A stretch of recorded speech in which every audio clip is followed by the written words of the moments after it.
Dollar. Dirt and money, no soul. Had to go and get it, ain't no time to kick it. Got a stack and flip for my foes. Dollar. Please tell me you can hear me. Don't turn your back and don't neglect me. Just let me know if you need me. Dollar. Let me watch out for my partners. Keep my money long, get my team strong. Let me run away from my problems. Yo, what's good, original crew, man? We're back. Hey, man, we got a Mr. Ballin' for us today. We got She Disappeared in Massachusetts. Gift shop. She couldn't be able Cee could not do that intro for y'all. You ain't even gotta be ugly. Not at all. Don't be ugly. She said, I don't like ugly. She said, I wouldn't even try. Okay, come on. Just say that one word, Cee. Didn't I just say God don't like ugly? What ugly? What's ugly? Knowing that I can't say it. And trying to make me say it, trying to embarrass me on this camera. You don't even know which word I'm talking. They don't even know which word I'm talking about. Yes, I do. I know which word. Obviously, I know how to say all the other words. Hey, make sure y'all check out the links in the description box. Down below. You already know where to go if you want to first support. You got to do it. Check out down below. Also, if you enjoyed today's video, knock it in with a thumbs up. What's so crazy? You used to work with so many people that stayed up there. And I didn't have to say it. But they, over time, you should have, like, repetition of hearing them say it. That ain't got nothing to do with me. It was the accent, huh? I didn't really work. Yeah, you did. Yeah, you Which did. job? The last one or the one? The other one. The other one. Because they work for the national joint. But it was in New York. But someone was up there, wasn't it? I mean, yeah, a couple, but I ain't never have to really just verify your address, please. Thank you. Oh, and shout out to the comment of the day. Shout out to you. We highly appreciate y'all, man. I want to turn away from you. Come on. I ain't gonna say the company. But the company is actually a big company. Yeah, we ain't gonna say the company. Let's go. Let's check it out. I told you I got a call from somebody from there. I said, when they said they were like, my dad works for it, I was like, oh, I know it's because of you. Let's go. Let's check it out. Let's see what it's about. On an evening in September of 2017, a woman living in Massachusetts came home from work to an empty house. Her boyfriend was gone, but she saw that his wallet and his phone were still right there on the counter, and also on the kitchen table were 3 fairly conspicuous envelopes. Confused, she walked over to the envelopes and she began to open them. One of them was her boyfriend's last will and testament. Another was a note that was for her. And the third was a letter that was addressed to the family of a woman who had been murdered 25 years earlier. But before we get into today's story, if you're a fan of the strange, dark, and mysterious delivered in story format, then you've come to the right place, because that's all we do, and we upload 2, 3, even 4 times every week. So if that's of interest to you, please offer to file the like button's taxes for them. But don't do their taxes and simply throw their documentation in the trash. Also, please subscribe to our channel and turn on all notifications so you don't miss any of our weekly uploads. Okay, let's get into today's story.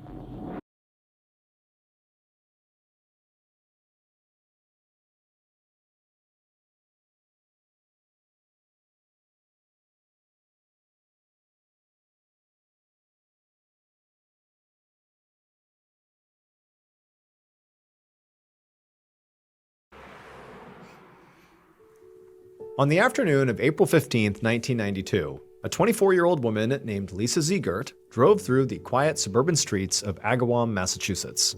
And eventually, she pulled into a shopping plaza in the center of town, which was full of shops and restaurants and bars. So Lisa was a teacher's aide at the local middle school. And while teaching was definitely her passion, the reality was being a teacher's aide did not pay very well. So, to earn some extra money, she also worked the evening shift at a store called Brittany's Card and Gift Shop, which sold things like birthday cards and stuffed animals and music boxes. As she drove through the lot looking for a parking space, she passed by a chicken restaurant where her friend Ed Borgatti worked. So Ed shared a house with Lisa's boyfriend, Blair Masoya, as well as Lisa's sister, Lynn. So the 4 of them were all pretty close. And so as Lisa found her spot and parked her car and got out, she thought about popping into the restaurant to say hi to Ed, who was also working that day. But when she checked her time, she thought better of it, and instead she just walked straight to the gift store to start her shift. A few hours later, around 7 p.m., Lisa sat behind the counter at the gift store, humming along to the song that was playing on the overhead speakers. Lisa was the only employee on duty during the evening shifts, and she was there until the store closed at 9 p.m. And working alone so late at night, definitely made her a little bit anxious. And, she did every now and again have issues with problem customers. And so she was just always kind of a bit on edge, especially considering, some rowdy people often came out of the pool hall that was just a few doors down, and they sometimes came in the shop and were just kind of a handful. And on top of all that, there was something else going on that Lisa actually couldn't quite explain. Lately, she'd been having this weird feeling that somebody was watching her through the windows of the store. So as Lisa is sitting behind the counter, feeling, very anxious and sort of stressed about the night, she hears the sound of the door to the shop opening. There was a bell above the door that jingled every time the door opened. And so she whipped around to see who it was, and she was very relieved to see that it was actually just her older sister Lynn, not some random customer who might be a problem.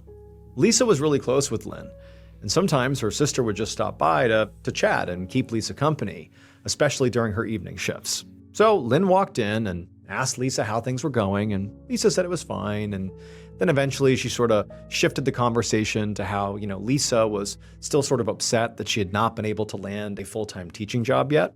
She told Lynn that what she really wanted here was just, a teaching job that paid better than what she had now so that she could quit this gift store job. Not only because this late night shift really creeped her out, but also because she'd be able to spend more time with her boyfriend Blair if she just had this full-time teaching job instead of splitting these two jobs. And so the two sisters continued to chat for about a half an hour, and then Lisa walked Lynn to the door and waved goodbye. And as Lisa watched her sister drive away in her car, Lisa suddenly became aware of the fact that the parking lot of this plaza was really full tonight, and there were lines of cars, of people honking at each other trying to get, the few remaining spots. And as Lisa stood there in the gift shop's doorway, she looked over and saw that the owner of the carpet shop next door, James Dent, was closing up. And James, he looked over, saw Lisa, and he made a comment about how crazy the parking lot was tonight. And Lisa was like, yeah, it gets pretty busy at night, but this is even, crazier than usual. After that, the two said goodbye and they went their separate ways. And Lisa, she turned right around and went back inside the gift store. About an hour later, around 8:20 p.m., Lisa rang up a customer at the counter. She handed the customer his change and his receipt and told him to have a good night. And then once he was gone, she went into the back room to take inventory before closing. After such a long and stressful day, Lisa was really glad that her shift was nearly over. In about 40 minutes, she was going to close up the shop and then maybe walk over to see if Ed was still working at the restaurant, chat with him for a bit, and then head home. But just then, Lisa heard the sound of that bell on the door, which meant somebody was coming in. So she stepped out of the back to see who it was. The next morning, so April 16th, 1992, Detective Wayne Macy of the Agawam Police Department stepped into Brittany's card and gift shop. When he got in there, he saw that there were already officers from his department putting up crime scene tape and taking photos of the scene. One of the officers came over to Macy to fill him in, and they explained that morning, one of the employees from this gift shop had called 911. And what she said is she got to work that morning to start her shift at the gift shop, and right away when she arrived, she noticed something odd. She saw one of her coworkers, Lisa Ziegert, who normally worked the night shift and closed the shop down. She saw her car was out in the parking lot. And so that was odd because she shouldn't be here. She works at night. And then this woman who ultimately called 911, her name is Sophia, she went up to the storefront and found the door was unlocked. And also when she stepped inside, all the lights were on and the overhead speakers were still playing. And so, Sophia's thinking, that's odd. Like, is Lisa working this morning or something? But she searched the whole store and Lisa was nowhere to be found, even though all her belongings were still in the store. And so ultimately, she called the police. The officer also told Macy that they had already spoken to the man who owned the shop right next door, the carpet shop. And the owner of that store said he had actually spoken to Lisa the night before around maybe 7:30 p.m. And at the time, she was acting totally normal, seemed very happy. They were just talking about, how hectic the parking lot was that night. Detective Macy asked the officer if anyone had been in touch with any of Lisa's family or friends to see if anybody had heard from her or seen her. And the officer said that they had been in touch with those people and that no one had seen or heard from her since last night. Additionally, the officer said that Lisa's roommate had said Lisa never came home, and she also had not shown up to her other job at the middle school that morning where she was a teacher's aide. At this point, the officer told Macy that, hey, you just got to come in the back of the store because what we found in there make it really obvious that what we're dealing with here is foul play. So Macy said, all right, lead the way. And he followed this officer into the back room of the shop. And as soon as he looked inside, his heart sank. There were all these cardboard boxes in the back room that had been sort of flattened, like one or maybe multiple people were laying on all these boxes, and there was blood all over the boxes. And so based on this, it seemed pretty apparent to Macy and the other officers that, if Lisa is not here right now, but her things are here, her car is here, like she didn't disappear voluntarily. Like all the initial evidence suggests that she was taken away by force. As Macy was walking around this small back room, he noticed there was actually a back door that had been left partially open that no officers had touched. So this is how it was left. And he walked over and he opened this door and he saw this door led to this narrow back alley that ran behind the building. Also, as Macy was looking at this back door, he looked down and he saw what appeared to be, pretty obvious scuff marks across the ground, as if maybe somebody had been dragged and their shoes had sort of scuffed the ground on the way out. And so Macy stepped into this back alleyway to see if there was any nearby security cameras that could have potentially captured whatever happened back here the night before, but he didn't see any. So he left the alley and he went to the front and he began going to the other stores in this plaza to see if any of them had cameras that potentially faced like the front of the shop. But Macy was very disappointed to learn that none of these shops had security cameras. So there was going to be no footage of whatever happened here. And so at this point, Macy knew this was going to be a really challenging case to solve. Because he had no eyewitnesses, at least not right now, and no security camera footage, it meant there was no clear, easy way to try to figure out what the assailant looked like, or what their car could have looked like, or even what direction they might have gone. Like he had nothing. And so Macy went right to his car, he grabbed his radio, and he called dispatch, and he told them to right now send out search teams, police dogs, and scour every inch of this area for any sign of Lisa. After that, Macy went back inside the shop to check the cash register. He figured if this was a robbery, that very likely the money would be missing. But when he got in there and he opened it up, the cash was still inside. But Macy knew that violent attacks by random strangers was pretty rare. More often than not, people who get killed or people who get kidnapped, their perpetrator or perpetrators are people they know. At some point, Macy pressed a few buttons on the cash register and it began to spit out this paper log of all the most recent transactions.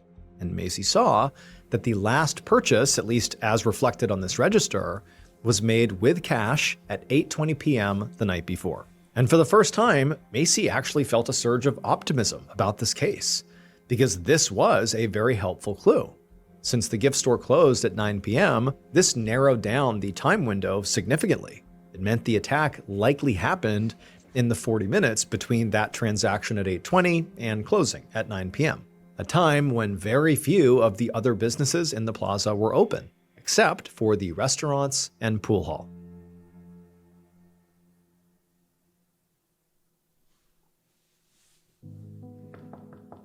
That afternoon, Detective Macy knocked on the door of Lisa's parents' house. The search at the shopping plaza was now fully underway, and a team of officers was already searching Lisa's apartment across town for clues. And in the meantime, Macy wanted to speak to Lisa's family and see if they knew anything. When Lisa's mother opened the door, she looked frantic, but she also seemed relieved that a police officer was finally there to fill her in on what was happening. And so she told Macy to come in, and Macy stepped into a house that was absolutely buzzing with activity. As the detective entered the dining room, he saw that at least a dozen people, most of them around Lisa's age, were gathered around the table. They had this big map spread out on the table and were talking about maybe organizing their own search effort. And then when they saw Detective Macy, they all sort of flocked around him and began peppering him with questions about what happened to Lisa, where is she? Macy told the group, which consisted mainly of friends and some family, that he would speak to all of them one by one, but in an orderly fashion. And he would start with Lisa's mother. The group seemed to understand this and kind of naturally throttled back. And then at that point, Macy took Lisa's mother, they went into the living room, and they sat down to talk. The first question he asked her was, do you know of anybody out there who might have wanted to harm your daughter?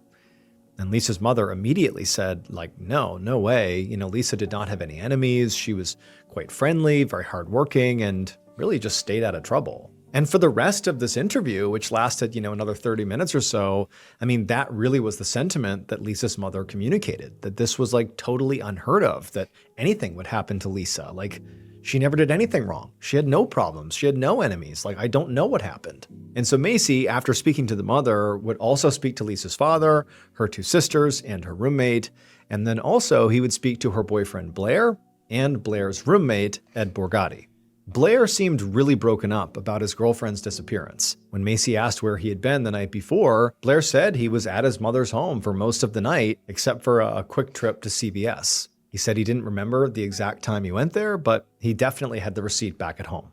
And when Macy spoke to Ed, so Blair's roommate, Ed also seemed really upset about what happened to Lisa. He told Macy that he and Lisa were definitely good friends and they worked near each other in that shopping plaza. And he said he'd actually been working at the chicken restaurant around the same time of Lisa's disappearance. Again, most violent attacks are not committed by strangers. They're committed by people who know their victims. And like here was a potential suspect who not only, knew Lisa very well, but was also just a few hundred feet away when she was attacked and potentially abducted. It just seemed like almost too obvious. So Macy made a note to be sure to look into Ed very thoroughly and see if any of Lisa's friends knew about maybe any tension between those two. However, as Macy would go around and question all of Lisa's friends who were at the house, none of them had anything negative to say about Ed or Blair, and none of them knew anything useful about Lisa's disappearance. However, one of Lisa's friends did say that about a week earlier, Lisa had told her about this feeling she had of being watched while she was at the store. But Lisa hadn't actually said anything about why she felt that way or who she thought was watching her. So even though it was an interesting lead, Macy knew it would be virtually impossible to actually follow up on. And at this point, he was just getting a little frustrated because not only did he have no eyewitness or security footage of Lisa's abduction, it seemed absolutely no one even had a motive to harm Lisa. In fact, the only useful piece of information he got from all the interviews was from Lisa's sister, Lynn, who said she had stopped by the store about an hour or two before Lisa disappeared. She was able to give Macy a very detailed description of what Lisa was wearing: a denim skirt, boots, and a charm bracelet. And so by the time Macy was leaving the home, he felt really disappointed by how little he had uncovered. He just hoped that the officers in charge of the search effort were maybe having more luck. 3 days later, on the afternoon of Sunday, April 19th, Detective Macy parked at the edge of the woods off Route 75, less than a mile from the gift store. Seconds later, another police cruiser pulled up right behind him. So earlier that afternoon, a man had been out walking his dog in these woods, and he had unfortunately come across a dead body and had called it in. And so Macy, when he heard this, had driven straight over here, thinking this could be Lisa's body. And now, as he got out of his cruiser, he saw there were tire tracks that the man who had called in the body had said he had also seen. He said there were tracks near the body. And so Macy's thinking, okay, I got to follow these tracks and it will likely bring me to this body. And so Macy, along with 3 other officers, began following these tracks into the trees. But Macy, who was at the front of this group, only took a few steps before his feet literally sank down into the mud to the point where it was up to his ankles. This area would turn out to be extremely swampy, to the point where the officers actually had to walk in each other's footprints in a single file line just to try to navigate this mud. And so into the woods they went, carefully walking in this straight line until the tire tracks began to fade. At this point, Macy and the others looked around and, there was no body where they were and there was no sign of any body or anything unusual. But the man who had found the body had said these tracks sort of aimed in the direction of where the body was found. And so Macy and the others just continued in that single file line, sort of just trudging directly into the woods for hours until finally they did reach this small out of the way clearing. And in the clearing, Macy and the others saw clothing items scattered all over the place. At this point, it was starting to get dark, and so Macy pulled out his flashlight and he shined it around in this clearing. And at some point, his beam of light landed on a woman's body lying right next to a tree. She was partially naked, and some of her clothes that she still had on had been pulled down. So it seemed fairly obvious that she had been sexually assaulted before she died. Also, there were clearly multiple stab wounds all over her body, including one to her throat. And then when Macy crouched down next to her to get a better look, his flashlight reflected off of a charm bracelet on her wrist. Damn, bro. Less than an hour later, Detective Macy had to shield his eyes as a floodlight clicked on and threw blinding light all over this clearing he was in. A forensics team had just arrived and fired up their generators so they could work through the night with lights. And also overhead, a helicopter now circled the woods, taking aerial photos of the scene. These woods, at least from Macy's perspective, were such a maze that it seemed very likely that the killer must be a local who knew this area well. And also, if they'd driven through all that mud, Macy figured that whoever they were looking for likely was driving a vehicle with four-wheel drive, like a truck or a Jeep. So he told the forensics team to make a cast of the tire tracks that were left behind near the edge of the road to see if there was anything else they could find out about the vehicle. And then Macy also quietly was sort of crossing his fingers that this forensics team would also be able to hopefully find a trace of the killer's DNA on Lisa's body. A few days later, Macy was sitting at his desk at the police station. The phones in the bullpen were ringing more than usual that day, but Macy was doing his best to shut the noise out and just focus on the reports that were on his desk. The forensics team had found DNA on Lisa's body, and so now Macy had to make a list of all the potential suspects that he would need to collect DNA samples from to see if any of them were a match to the DNA found on Lisa's body. Lisa's boyfriend, Blair, seemed like an obvious suspect, even though none of Lisa's friends or family had known about any problems in their relationship. Blair also had handed over that receipt from CBS that confirmed he was there around the same time that Lisa was abducted. But it would have only taken about, maybe 3 minutes to drive from the CVS to the gift store. So it seemed, completely possible to Macy that, Blair could have attacked Lisa while he was out and just also grabbed the CVS receipt to sort of build an alibi, but a shaky one. Another strong suspect was actually Blair's roommate, Ed. His alibi was that he'd been working at a restaurant right next to the gift store when Lisa was kidnapped, which just seemed way too convenient. And so Macy thought, it was entirely possible that Ed, during his shift, could have snuck over to the shop, maybe killed Lisa right there in the store and then left her there. And then, after his shift was over, because he knows no one's going to be back in that gift shop, he could have gone back over, grabbed the body, disposed of her in the woods, and nobody knows. And on top of that, Ed just so happened to own a Jeep. So now Macy clearly needed to get DNA samples from both Blair and Ed, and also Macy planned to analyze the tires of both of their vehicles to see if either of them matched the tracks from the woods. Suddenly though, the constant ringing of the bullpen phones just became too much for Macy to ignore. And so he stood up from his work, sort of annoyed, and he walked over to see, what was going on. Why are there so many calls happening right now? And one of the officers that was out there said all these calls were for the Lisa Ziegert tip line. Macy was sort of surprised to hear that. He knew the tip line had been set up, but for the past few days, there really hadn't been many calls. But the officer told Macy that, the floodlights in the forest and the helicopters flying over the woods the night before had really caught the attention of the local news. And as soon as word got out that, Lisa's body had been found out there, almost everyone in Agawam seemed to have a theory about what had happened, and now they were calling in their theory.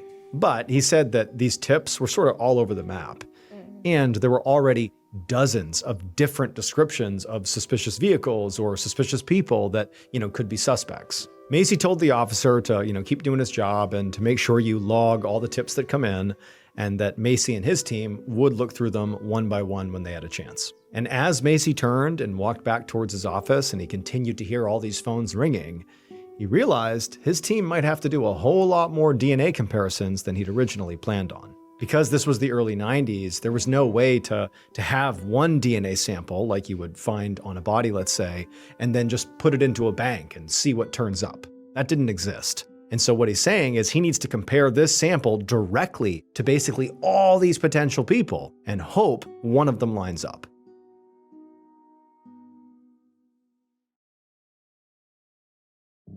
One full year later, on a morning in 1993, Detective Macy dug through a cardboard box full of police reports and interview notes. There were dozens of boxes just like this one stacked all over his office, and they were all full of files on the Lisa Ziegert investigation.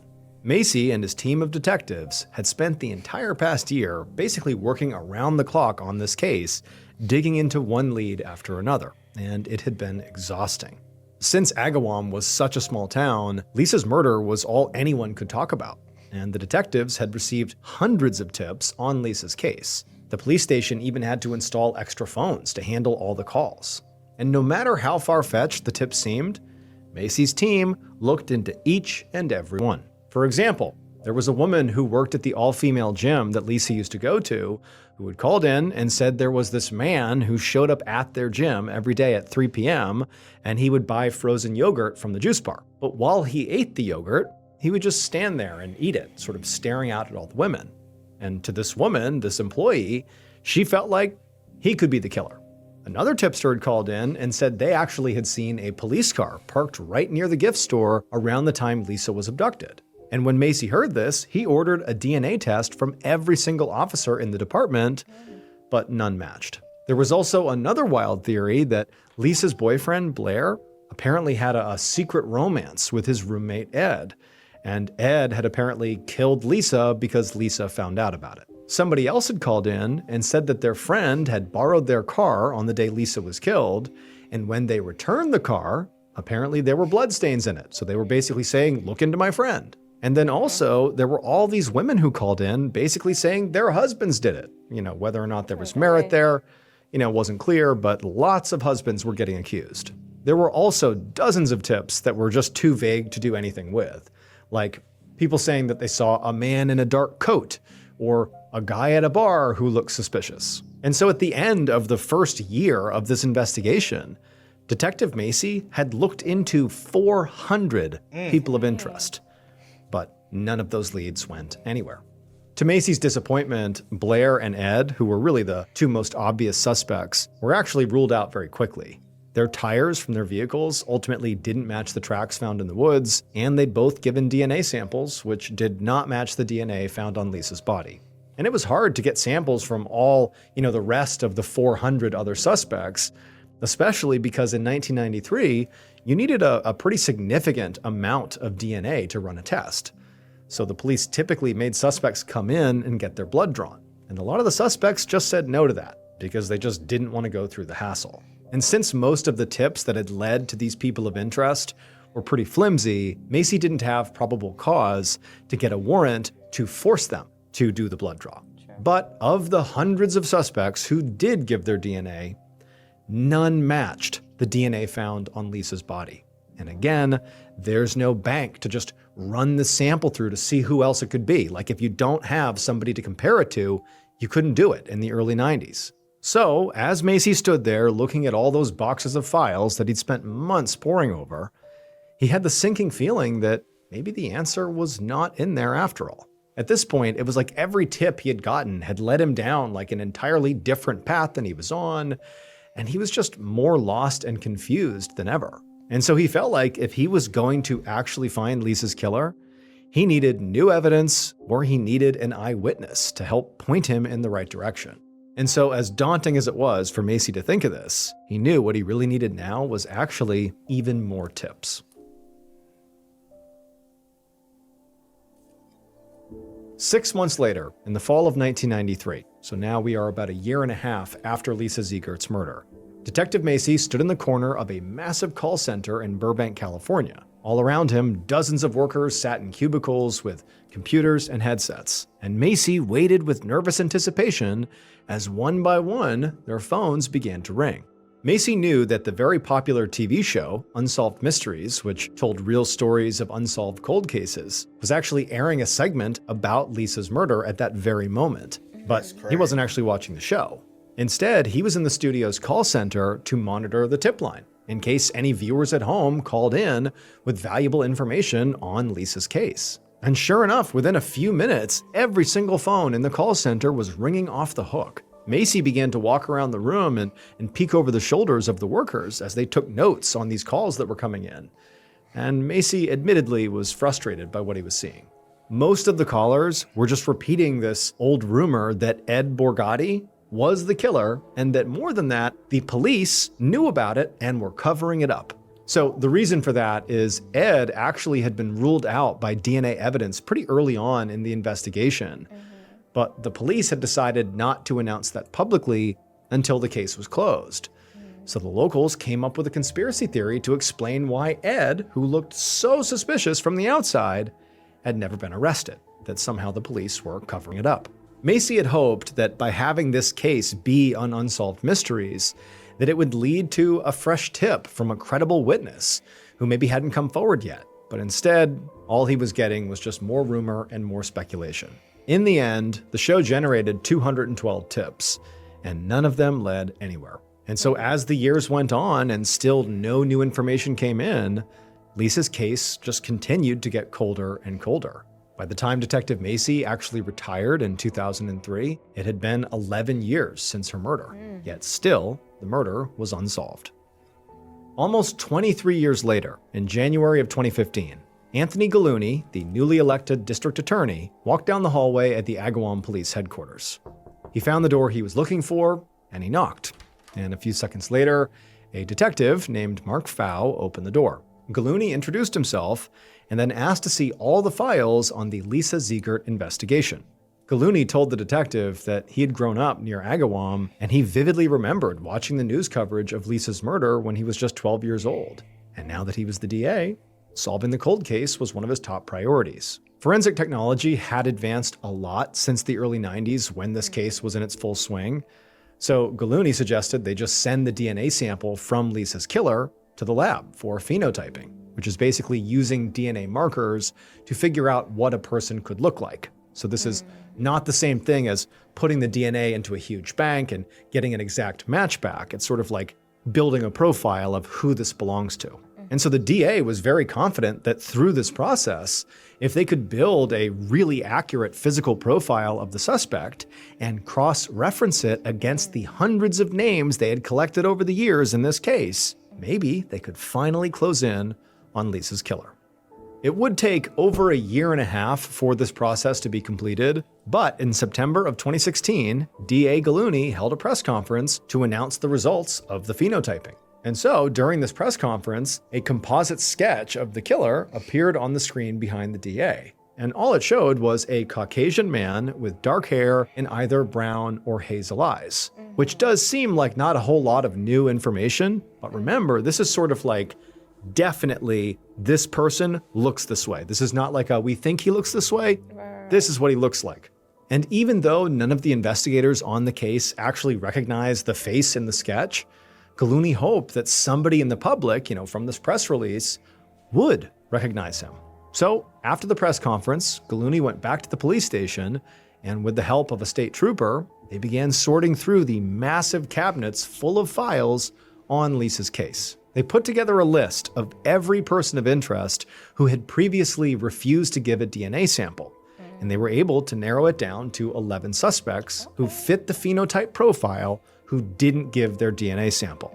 At that point, Gallooni pulled together all the evidence that he had against those 11 people, and he used it to secure warrants, forcing each of them to actually give their DNA. But before those DNA results even came back, Gallooni got a very unexpected phone call. And as he listened to the voice on the other end, his heart began to pound, because he knew after, 2.5 decades here, he finally knew exactly who had killed Lisa Ziegert. Never mind. Based on a written confession and DNA evidence, this is what police believe happened to Lisa Ziegert on April 15th, 1992.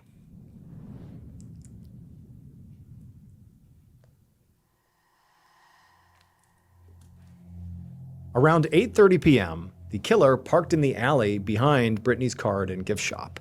Then they walked around to the front of the store and hid behind a car and stared in the window and just watched Lisa. The killer had always been fascinated by abduction and bondage ever since they were young. And they had done their best to try to, keep those fantasies inside and not act on them. But when they had met Lisa, it was like their urges became just too powerful to control. So on this night, when they saw Lisa disappear into the store's back room, the killer, steeled themselves, then took a deep breath, and stormed into the shop, just as they had imagined doing for so long. They had thought about this and fantasized about what this would be like, and now it was actually happening. And so they ambushed Lisa with a knife right as she was walking out of that back room, and they kind of grabbed her and wrapped their arm around her neck, and they sort of stumbled into the back room. And Lisa, she began fighting back. And so they're struggling, and they knocked over that huge pile of cardboard boxes. And at some point, Lisa tried to wrestle the knife out of the killer's grip. But after this intense struggle, the killer gained the upper hand and dragged her out the back door and into the alley. They shoved her into their vehicle and then drove a mile down the road and turned onto a dirt path that led into the woods. And then after they drove for a while, they reached a secluded spot in the forest, at which point they stopped, they pulled Lisa out of the back of the car, they threw her to the ground, and then they sexually assaulted her. And then after they were done, they stabbed her to death. And then they just left her, and they got back in their vehicle and they drove away. By the time the killer got back to their own home, they were still buzzing with adrenaline. I mean, this was every bit as incredible as they thought it would be. However, when they actually walked into their house and they heard a familiar female voice calling out from the other room asking where they'd been, the killer looked down and suddenly realized there were cuts all over their hands. But at this point, it was too late to do anything about these cuts. Like, if they left to go clean up, they would just seem really suspicious to the woman in the next room. So the killer just took a deep breath and continued into their own house, hoping, she wouldn't notice the cuts and piece together the awful truth. The killer's name was Gary Shera, and he was a young man whose only connection to Lisa was that he had been a customer at the gift store where she worked. And so, the police had sort of begun the investigation with this idea that this really couldn't have been a random attack of sorts. Right. But in reality, it sort of was. Police believed that just a few weeks before the murder, Shera had visited the shop just to buy a music box for his wife. Like, that actually was the reason he was going. It was not to scout for a victim. He just went into the store to buy this gift. But when he saw Lisa working there, he sort of immediately became obsessed with her. Wow. And then that obsession ultimately turned into murder. Wow. In January of 1993, Shera's wife, who was the woman in the other room who called out to him asking where he had been on the night of Lisa's murder, she, the wife, ultimately called in a tip suggesting that her husband might have been involved in this murder. But the police decided the tip was not credible. Wow. Because Shera's wife was, one, an alcoholic, and two, Shera and his wife were in the middle of this heated divorce. And so it seemed like this could be revenge. And then also remember, there were all these other women calling in, basically suggesting their husband was the killer. So this is like one of many, and they had to filter some of them out. This one got filtered out. Wow. So ultimately, Shera's name sort of got buried amid the hundreds of other suspects until 25 years later, when police served him a warrant for a DNA sample. He was one of those 11 people who fit the phenotype who had not given a sample. And realizing he was about to get caught, he left his girlfriend a letter confessing to the murder and actually tried to end his own life, but he survived. Following his failed attempt to take his own life, Gary Shera was tracked down at the hospital and arrested on September 16th, 2017. 2 years later, he pleaded guilty to first-degree murder and was sentenced to life in prison without parole. No. That's insane. And all alone. So my big question is, do you think he possibly did it again? He got away with it. This is something. Possibly. Pay attention to everything he said. He said this is something he's been wanting to do, something he has had an urge for his whole life. Even after committing the crime, right? He was still pumped up off of it. So he got a thrill from it. I will say, like, since we are like at the time, all you will have to do is like kind of like run his DNA. Like for like anybody that's possibly missing or any unsolved other cases. He could have got rid of the body better. Should have learned. Yeah, I mean, true. Yeah, or at least try to see if anything comes up. Yeah. But I mean, yeah, I agree with you. We'll never know. We'll never know. And I just hate that the tip got filtered out because you're getting so many things. And I get it that, but I also feel like in situations, I just don't feel like any, like... Can't leave on it. leave should go unturned. Like I feel like you should Yeah. just cross reference everything just to make sure. Like I get, oh, she was alcoholic, they're going through a divorce, but that still doesn't take away from information that she may know. When he came in, or did he come in, but he just didn't give his DNA, or did y'all just talk to him on the phone? Because I'm like, did no one notice all the cuts on his hands? I don't know if they ever Well, talked to him in how long did it take for them to call him in the Yeah, first time? true. That Could is it true. have been Could have been weeks. Could have been a months? month. Could have Yeah, been a year? yeah, you're right. Cause I never really got the kind of like I guess Because the a year later, that's when they went on yeah, I know. the show, the TV Yeah, show, and they started getting a lot of leads that were those type of leads, and yeah, it true. would have been a year Yeah, later. you're right. So And no I one will wonder ever what was been. his alibi to even like say, hey, reason why I got all these cuts on me. There ain't no telling. Because one, like they always say, one of the messiest crimes is a crime that you use a knife with. You're gonna cut yourself unless Yeah. you're got gloves on with long sleeves and you got all Mm, this protective gear. You're going to cut yourself. Also, she fought back, so she scratched at you as well. true. True.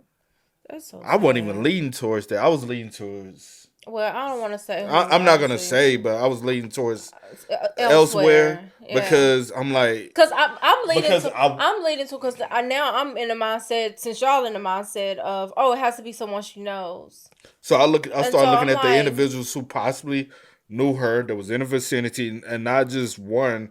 I had an idea of multiple, and I'm like, and I it feel like made. even jumping on that right away and Mhm. not even trying to look elsewhere, you also kind of like caused the case to go cold. Not blaming anyone for the case Yeah, going. I'm glad that they were able, even though it was years later, I'm yeah. glad that they were able to get the person that took her life, and he's being held responsible. But it's just like, dang, like it could have been random. She works in a gift shop. It's at nighttime. There's a bar right here. Random people can come and go in and out. So I was thinking, I thought that too because I was like, all right, the only thing that's open now is the bar and the restaurant, right? mm, Also, in my head, I was like, they could have checked Ed's time card, right? mm, I was like, he wouldn't have time to leave the restaurant, go commit a crime unless he harmed her, left her body there, then went back to the restaurant, and then after he clocked out, went and got her well, and and dumped the I body. wasn't even thinking about him No, per se, because I'm like, I'm saying if it was oh, Ed, I'm like just because saying people thinking it was, it made no like the time. I'm like y'all could have checked his yeah, time card. He would have had to punch out. We see what time he punched out. What time he's as far as having customers and stuff. Like what is his receipt showing? Did it show a certain time? Is it showing that hey, if he was on the clock, that's not him? And then the boyfriend don't really know. You know what I'm saying? Oh, he had he had his receipt. from the CVS, right? Yeah, and then they were able to rule them out also because they were actually willing to give over their DNA and Yeah, things of that nature. So now I would have been like, okay, let's look at all the other people that didn't give their DNA. We need to keep a close eye on them and make sure. Like I don't know. I mean, I'm glad it was he able to be yeah solved. able to be solved. I just sometimes you just hate it take too long, but I get it's definitely better late than never in some cases. And like you said, it's a gift shop. You You know know what how I'm many saying? random people she meets on a regular? It's Yeah. probably somebody new coming in a gift shop that never been in there before every day. Yeah. I'm like, this definitely could be random. Like, I mean, I get in certain cases, you're like, oh, it's someone you know. True, but And it's then her also body a was. lot of weirdos that you don't know that Yep. are on this type of time. Obviously, that was this case. And she probably And never looked at him like, oh, because she was like, hey, he came in here and got a gift for his wife. and that's and I'm pretty sure he probably brought it up. Hey, you never know, small talk. Yeah. And you're like, okay, he's married. He seems cool. He seems okay. That's just sad. That's really sad. But rest in peace to Lisa. Then how he like just left her out there, like Facts. far out too. Facts. It wasn't even like somewhere that they could just easily come across her. Like they had to go out and get her, you know. Luckily, the man that was walking or whatever he was doing out there. Yeah, I mean, because if not, luckily, they probably would have never searched the area. never, unless what I'm saying. It would have Eventually, been later, but probably yeah. not like right at that moment.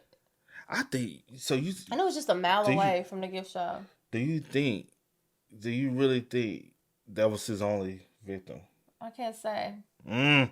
I can't say, but if you having these urges, this one time, that's what I mean. You're not just having an that urge satisfied your one itch. time and then like, okay, I got that out of my system. Like you got away with it this long, I'm pretty sure.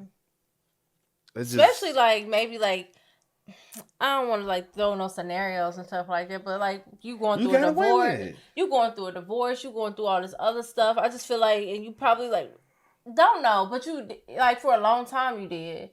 For a long time you did. Because especially he was like, I've always had these urges since I was a kid, and then I finally was able to act on my urges, and then even after the fact, I'm feeling good. I love the feel, I love the thrill I got from it, but I went into the house and damn, I do hope she blew my high.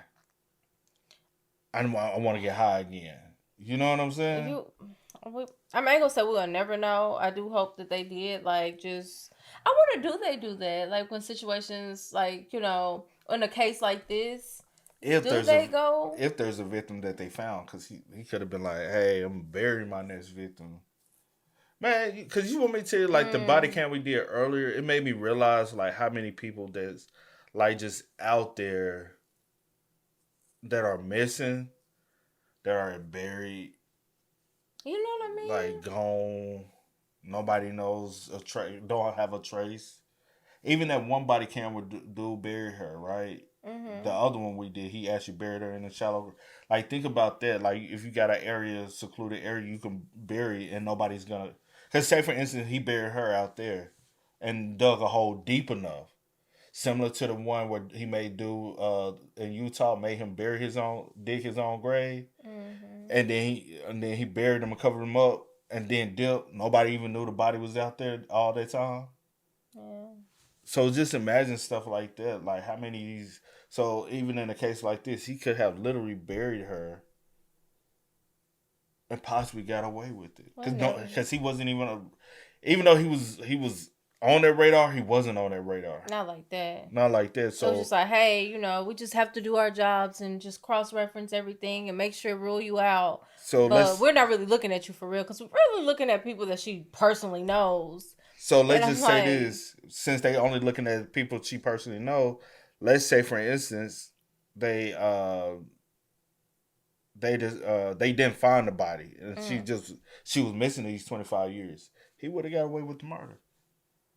Because without the DNA evidence, y'all had nothing. It's sad to think about because when we do cases like this, like, I always think about all the missing people that's never been found. That's never at this moment that hasn't been found. They've been missing for years. Or I think about the updates that I get on my phone, missing cases from the 90s or from the 80s or something like that. And it's just now you're like, even longer, bro. Or even longer. Yeah. Like I get those every time. Cold case, like, and then the person's finally, and I'm like, it's been how long? I'm so grateful and so glad that y'all were able to find the person that did it, to give the family just a little bit of closure, which would have never bring their loved ones back. But that actually happened back home, right? Mm-hmm. That situation with that older white man that they said he it was basically my hometown area, and they say he had went walking one morning and he had not dementia. What's the other one? Alzheimer's. Mm-hmm. He had early stages of Alzheimer's, but he normally goes walking with his dog in the morning. But this day, he went walking. The dog came back home. He never returned home. Yeah. And they was like, and everybody's just like, oh man, this old man walked out and got lost. Mm-hmm. Nobody know anything about where he's at. Nobody knows nothing. 12 years later, they get a phone call. Somebody called from a whole nother state, said, hey, I have information about a missing person y'all haven't found. Mm. And they're like, oh, really? Yeah, he's buried here. and this used to be where a dumpster used to be. They dug kind of underneath where the like partly behind and underneath the dumpster It just area. covered it back up. Killed him, buried him on there, covered him back up, And no one will and ever for 10 know to 12 years. because this dumpster is overworked. But they had took the dumpster away, and now it's just a abandoned area that nobody's ever goes around. And so also the stench. Yeah. So if you go over there and be like, It's just, it's the dumpster. It's the dumpster. It's like nobody's gonna be thinking and it was a rural area. There's no homes really around that area. Yeah. And I was like, and then I'm like, who the fuck called? I was able to tell y'all. That is, yeah. And they never followed up on who called. I'm like, that's so bizarre. Yeah. Y'all get a random call to tell y'all discovered a body, but we ain't trace. How do you know that? Yeah, so. I think about stuff like this in this situation. Like, literally, a lot of missing people are buried dead. Huh? I'm saying dead and buried. Yeah. And y'all have no trace of them. I just pray many other cold cases can be solved. But yeah, that's so sad. But rest in peace to Lisa. My condolences to her family, though. Yeah, that's a sad way to go out, bro. Like, you just any way to go out where you just literally minding your own damn business, you're not bothering nobody. About to get ready to close. 40 minutes. I got 40 minutes until I get off, and you come in here and do her like that. Yeah. And the fact that he knew to back up to the. Cause he been scoping. He been planning. He had been planning scoping her for a good minute, bro. It was already stated. I guess her sister stated like if she felt like somebody had been watching her. Oh, yup. So. Yup, the sister did say that.